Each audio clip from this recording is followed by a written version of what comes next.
Om Swastiastu, perkenalkan nama saya Nimadi Dwi Werdisanti dengan NIM 23073110017 dari Prodi Hukum Agama Hindu. Di sini saya akan menjelaskan pengantar ilmu hukum. Sumber hukum. Yang dimaksud dengan sumber hukum adalah segala apa saja yang menimbulkan aturan-aturan yang mempunyai kekuatan yang bersifat memaksa, yakni aturan-aturan yang kalau dilanggar mengakibatkan timbulnya sanksi yang tegas dan nyata. Sumber hukum dapat dilihat dari sudut atau segi, yaitu segi materi dan segi formil. Sumber hukum material dapat ditinjau dan berbagai sudut, misalnya sudut ekonomi, sejarah, sosiologi. Sumber-sumber hukum formil. Sumber hukum formil adalah tempat di mana kita dapat menemukan dan mengenal hukum yang terdiri dari undang-undang, jurisprudensi, traktat, kebiasaan, doktrin. Undang-undang. Undang-undang mempunyai dua pengertian, yakni undang-undang dalam arti formil, undang-undang dalam arti material. Undang-undang dalam arti formil atau disebut undang-undang dalam arti sempit ialah setiap peraturan atau ketetapan yang dibuat oleh alat perlengkapan negara yang diberi kewenangan untuk membuat undang-undang dan diundangkan pada lembaga negara Indonesia dan mengikat umum.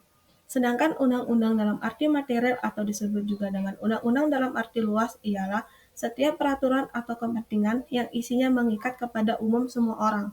Yang dimaksud dengan pengertian umum tidak harus seluruh warga negara Indonesia atau WNI, mungkin umum untuk suatu daerah tertentu.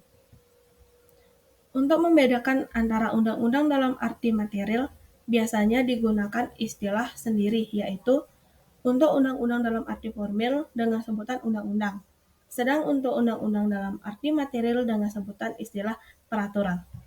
Yang kedua ada jurisprudensi. Jurisprudensi dalam bahasa Belanda, jurisprudenti, dan dalam bahasa Prancis, jurisprudensis, yang berarti keputusan hakim yang terlebih dahulu diikuti oleh keputusan hakim yang kemudian dan dipakai sebagai dasar putusannya dalam kasus yang sama.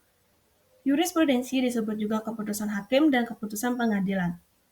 Jurisprudensi ini terjadi dikarenakan tidak adanya peraturan hukum yang mengatur terhadap perkara yang ditangani oleh hakim, sehingga hakim memutus suatu perkara tidak langsung didasarkan pada suatu peraturan. Hakim tidak boleh menolak dengan alasan hukum belum ada. Yang ketiga adalah traktat. Traktat disebut juga treaty, adalah suatu perjanjian yang dibuat oleh dua atau lebih negara. Macam-macam traktat, yaitu traktat bilateral adalah perjanjian yang dibuat oleh dua negara. Traktat multilateral atau kolektif adalah perjanjian yang dibuat oleh dua negara. Traktat yang telah dibuat oleh negara-negara bersangkutan mengikat dan berlaku sebagai peraturan hukum bagi negara yang bersangkutan, juga bagi warga dari masing-masing negara yang mengadakan traktat. Utrecht dalam bukunya mengatakan, dalam pembuatan perjanjian antar negara melalui 4 tingkatan fase yaitu penetapan. Dimasukkan di sini adalah penetapan ini perjanjian oleh utusan atau delegasi pihak-pihak yang bersangkutan dalam konferensinya. Hasil penetapan diberi nama traktat konsep atau perjanjian konsep. Selanjutnya ada persetujuan masing-masing Dewan Perwakilan Rakyat dari pihak yang bersangkutan.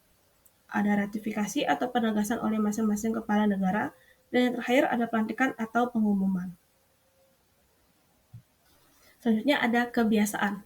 Kebiasaan adalah suatu perbuatan yang selalu dilakukan berulang-ulang dalam kehidupan sehari-hari di lingkungan masyarakat.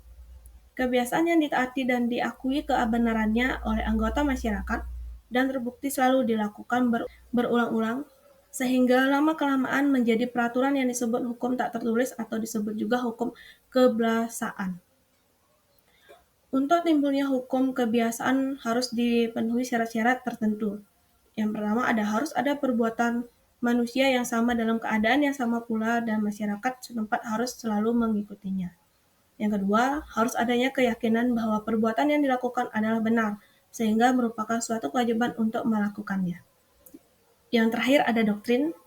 Doktrin adalah ajaran yang berasal dari pendapat para sarjana hukum yang terkenal atau ahli hukum yang dapat dipakai sebagai pedoman dalam mengambil keputusan ahli hakim. Doktrin dalam kaitannya dengan jurisprudensi bahwa para hakim sering dalam mengambil keputusan berpedoman atau berpegang pada pendapat seseorang untuk beberapa sarjana hukum atau pakar hukum yang terkenal. Jadi, pendapat ahli hukum atau pakar hukum itu merupakan sumber hukum melalui jurisprudensi. Dalam hal hubungan internasional, pendapat para ahli hukum sangat dibutuhkan, sedangkan sumber tertib hukum yang kita pakai di negara kita. Yang pertama ada Proklamasi 17 Agustus 1945, yang kedua ada Pancasila, yang ketiga ada Undang-Undang Dasar 1945, 18 Agustus 1945. Yang keempat ada Doktrin Presiden 5 Juli 1959 sebagai sumber hukum berlakunya kembalinya Undang-Undang Dasar 1945. Yang terakhir ada Surat Pemerintah 11 Maret 1966 merupakan sumber tertib hukum bagi pemegangnya untuk mengambil segala keputusan yang dianggap penting demi keselamatan dan keamanan bangsa dan negara. Lembaga negara. Setelah undang-undang dibuat oleh lembaga yang berwenang, maka untuk mengikatnya suatu undang-undang pada masyarakat harus diundangkan dalam lembaga negara atau LN. Dan yang mengundangkan adalah Sekretaris Negara. Lembaga negara merupakan tempat diundangkannya suatu undang-undang secara resmi. Terbitnya lembaran negara lebih sering daripada terbentuknya undang-undang, karena lembaran negara memuat undang-undang, peraturan pemerintah, dan lain-lain. Apabila undang-undang sudah ditempatkan di lembaran negara, maka berlaku suatu fikti hukum atau persangkaan hukum.